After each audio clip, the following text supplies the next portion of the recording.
Hello guys, welcome back to my channel. So for today we will be discussing a different kinds of builds for Lightbringer, for PvE, PvP, Thanatos Tower, and MVP hunting. On We will also be discussing the descriptions of all the Lightbringer skills, just to make sure that everyone is aware of what the skill does. So alright, let's begin. The first skill that I want to discuss is the Pioneer. It's the Madugir Fall. So basically, this is an AoE skill, kind of short range, but and has cast time delay. So basically, the damage of the Madugir Fall depends on your KB damage, your knuckle boost. So if you want to maximize the damage of your Madugir Fall, you should be building Dex rather than STR, because you need as much as uh damage as possible for your knuckle boost to increase the damage of Madugir Fall. Okay, for the next one, we'll be discussing the ones near the Pioneer first. White noise. So it is the Lightbringers orders the Pioneer to attack enemies with super loud noise. So basically, um, in the position of your Madugir, wherever your Madugir is, if you click the white noise, it's gonna use that skill, an AoE skill. So what it does is it debuffs the enemy around it, and it debuffs three buff skills, and for the maximum it's seven. So it's actually a really great AoE skill, a really great disabling skill. And aside from the debuff, the enemy will get silence for 9 seconds on its max level. So for the first level it's just 5 seconds, but on the max level it's for 9 seconds. The next skill that I'll be discussing is the Pioneer Stun. So basically, this is straightforward. It's a passive skill of the Madagir Fall, the Pioneer. At its max level, it's 100% chance to make enemies stunned. So basically, that's it. One of the most useful skill that I think that we have for Lightbringer is Lightly Equip. Basically, lightly equipped is you will be able to use the Madogear skills such as arms cannon, knuckle boost, side slide, everything that you could only use previously with the Madogear. Now you can use it without a Madogear. I really like this one because with this passive right now I can use cart boost, and cart boost gives you a lot of movement speed. Currently I don't even have a Moonlight Flower card, but with Cart Boost I was able to outrun people with Moonlight Flower. So it's a really great skill, a great mobility skill and a great escape skill. Plus, you don't get the penalties such as the healing penalty and such. Though you will be losing additional bonus attack and resistance to elements, but I really don't mind losing that for mobility.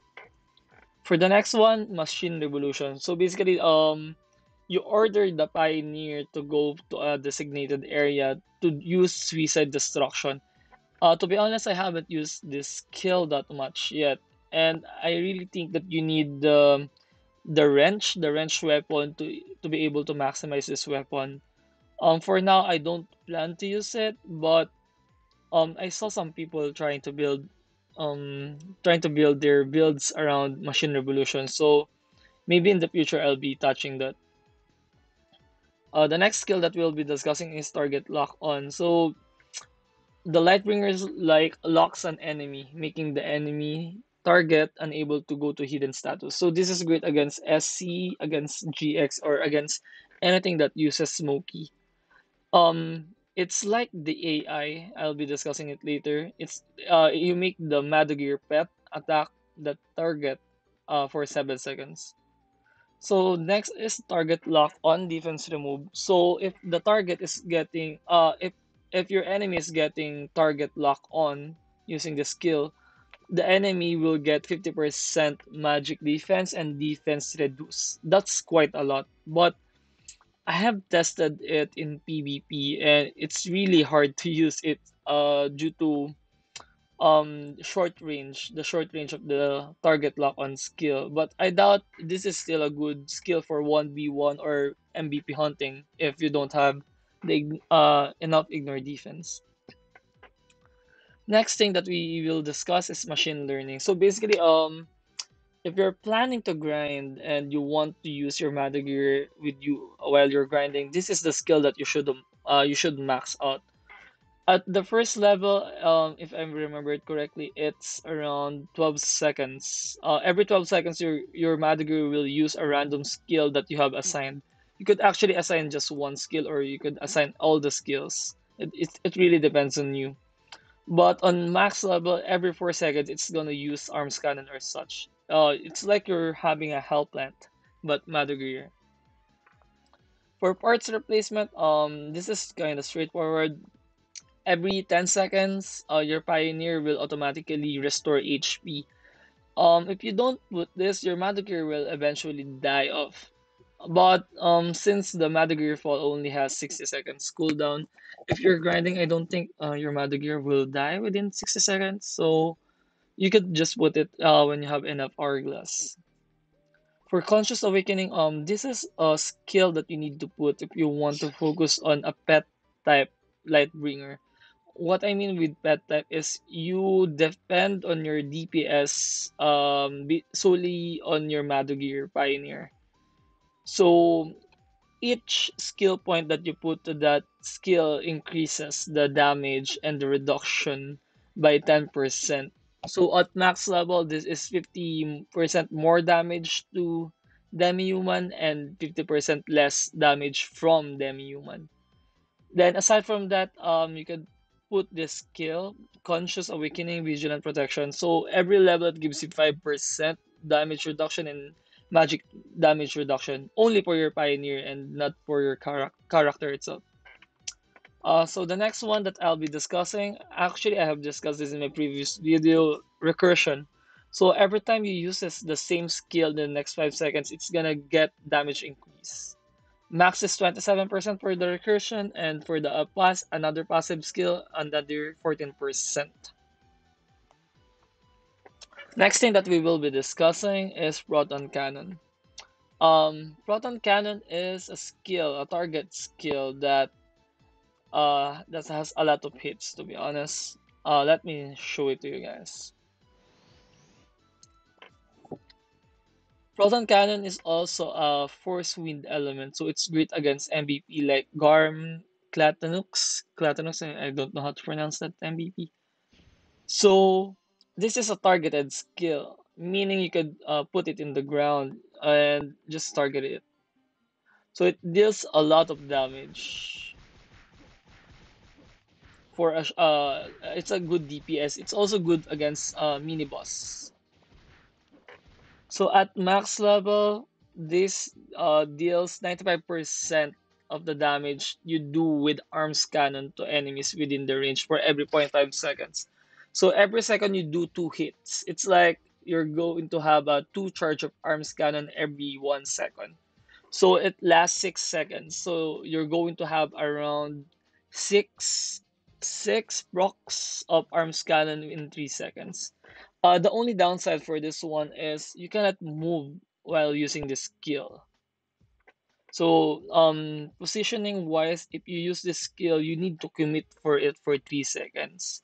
Plus, proton cannon doesn't work on top of land protector so far, but I think in the next patch they're going to remove that, and you can use it on top of land protector.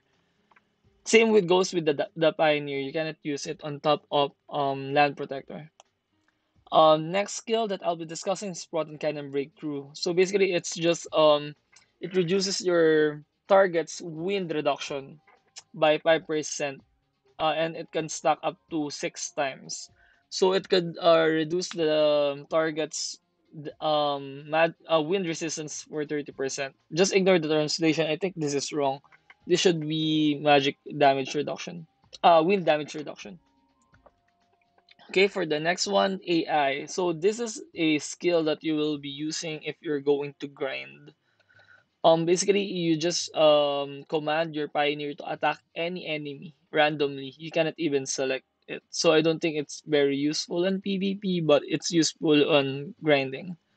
Relocation is it's like Madogir Fall but without the damage. You could just relocate your Madogir elsewhere or to whatever your position. But you can only use this skill when AI is activated. So when you relocate your Madogir, basically it's going to attack anything near that position. Lastly, emergency support. This is if you played Mobile Legends, this is like Popol and Koopa, the second skill. Basically Madogir just comes back to you. Okay, for our next skill, overload. Oh, hold on. I'll just be changing to changing build so I can show you the effect of that skill.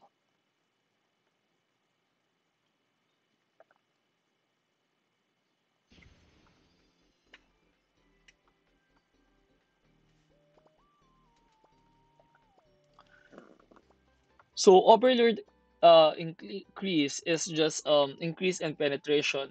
It's increased by 18%. But for every second you lose 3% of your max SP. So basically, if you're going to use this, your SP will basically go down to 30% most of the time. But along with that, if you're using overload, you're going to have 15% max HP increase. And for the max level, it's 18% max HP increase. Below that is Circle. Circle is like Tinker in Dota. It instantly refresh your CD and delay of all the skills that you're using. So if you're going to use Madogir Fall, this Madogir Fall has 60 seconds cooldown, right guys? If you're going to use this and use the circle afterwards, and you can use two Madogir Fall at the same time, on a short span of time. So basically, if you want to finish off an MVP quickly, this is a good way to do it. For overload increase, I'll show you how fast your SP drains when you're using it. You could turn it off by clicking it again, but basically this is how it is when you're using it. My HP with overload on is 289,000. With it off, it's 260. Then the skill below it is just a CD reduction for the circle. If I'm going to use this, I would want to put this on level 5 so the cast time is insta. Plus, for the cast CD, you're going to have lesser. You're going to have 80 seconds rather than 120.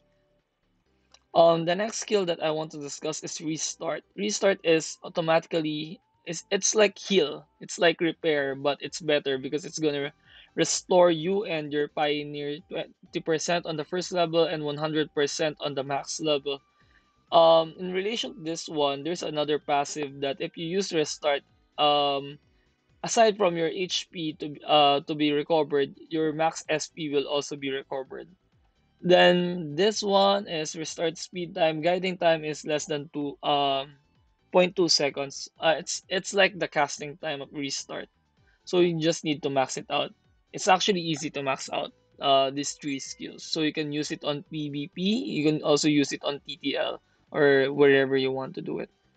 Okay, so we're now finished on discussing the skills for Lightbringer. Right now, I'll be discussing the different builds that I'm currently using.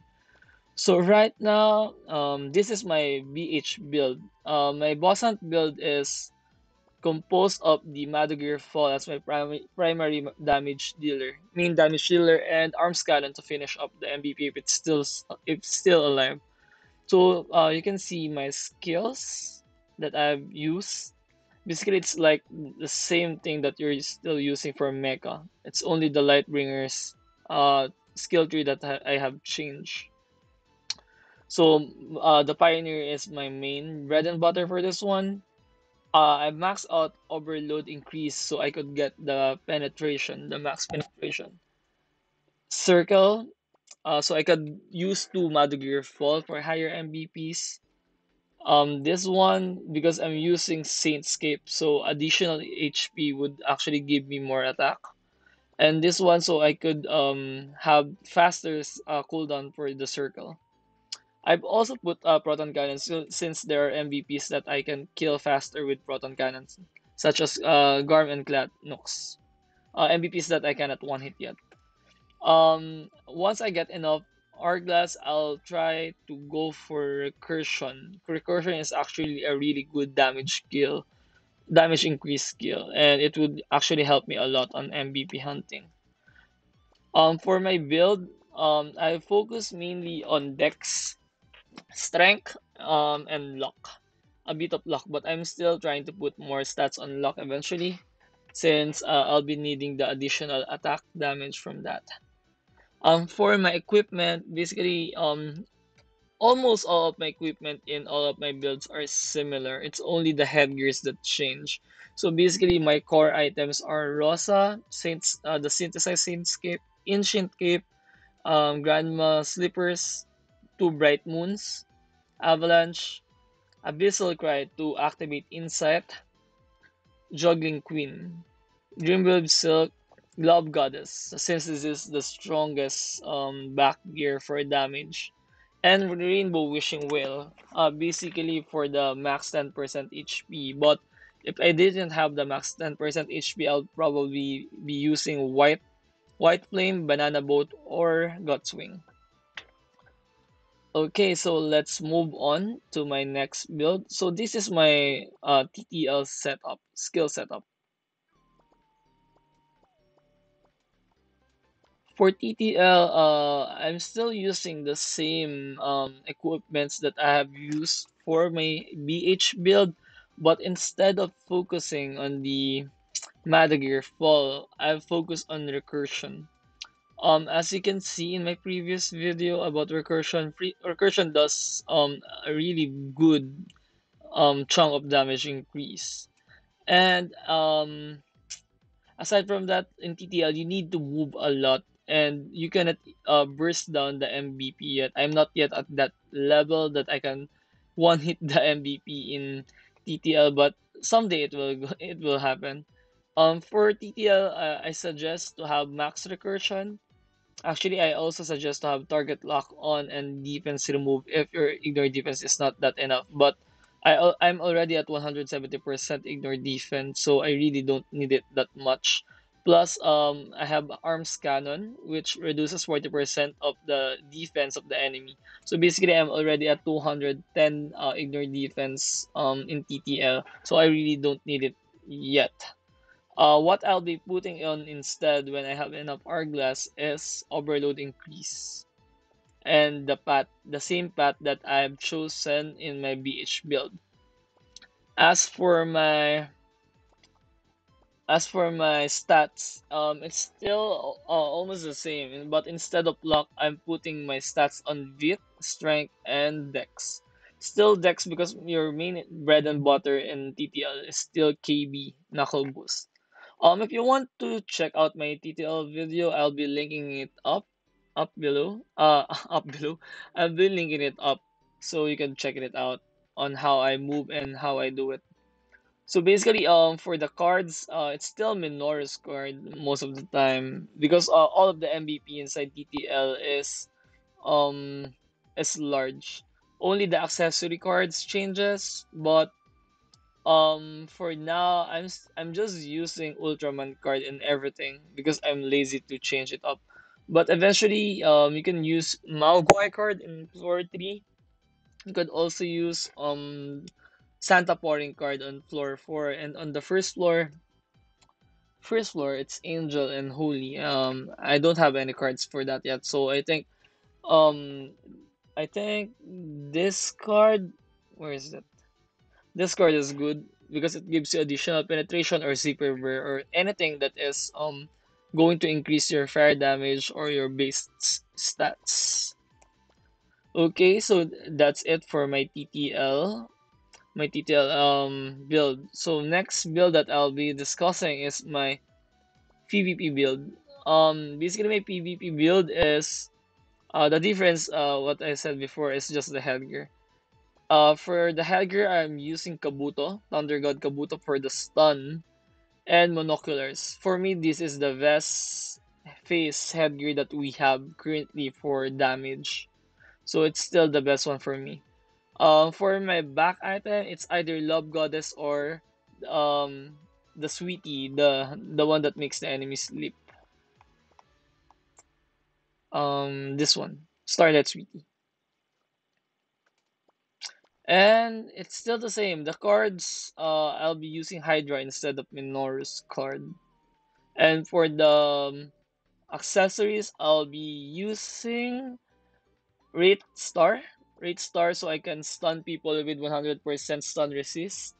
And Phil Root card. And that's it, I think.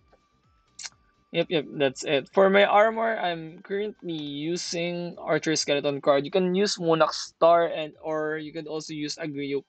Depends if you want to go defensive. And lastly, I'll be discussing my grinding build. For my current grinding build, what I have maxed out is machine learning. You need to max it out the machine learning. You should also max out AI so you don't put AI all the time. And you max out recursion if, for the remaining. For my skills and equipments for that, it's basically the same. Instead of the Love Goddess, I'm using One Eye Captain for the mana. And that's the only difference between my other builds. Oh, apologies. I forgot to discuss my skill build for my PvP build. For PvP, I think I'll be focusing mainly on recursion since most of the time in WE or WOC, I'm still spamming arms cannon over anything. And if I'm going to spam arms cannon with recursion, it's gonna give me 41%, I think 41. Yep, 41% damage increase over anything. And you put white noise to debuff it. If you can max it out ASAP. It's really good. I've already tested it in PvP and even RGs. If you remove their auto guard, you can instant kill them. And the Pioneer Stun. But I really don't prioritize the Pioneer Stun ASAP because it's really unreliable. And if your opponent is moving too quick, you're going to have a hard time landing the Pioneer even on the enemy. But on WOC or WEGBG setting, I think you could land it if there's no LP on top of the enemy squad. As for the initial skills for the Whitesmith, you could just check this out. I'll not be discussing it anymore. This is for my PvP. So that's it. I hope you guys learned a lot and I really apologize for the long video, but there's a lot of people asking me on the builds on certain scenarios. So I decided to just answer everything in one video. And if you have other questions, please leave a comment down below. If you like my video, please hit the like button and please don't forget to subscribe to my channel. It would actually help me a lot in um, motivating me in creating video contents like this. And once I get to test out other builds, I'll be posting it out. Or even if I know something new about Lightbringer, I'll be immediately sharing it out to you guys. Also, you can also follow me on my Facebook page. It's SYL. It's same. It's still my IGN. And for my guild reverie, we're actually recruiting. So if you're interested in somewhat casual guild, but we're still trying to compete. Kindly send us a message, or I'll be posting out the Discord recruitment link in the comment section down below. So that's it. Thank you so much, guys, and have a good day. We are recruiting. Please join our Discord channel for more info. Reverie!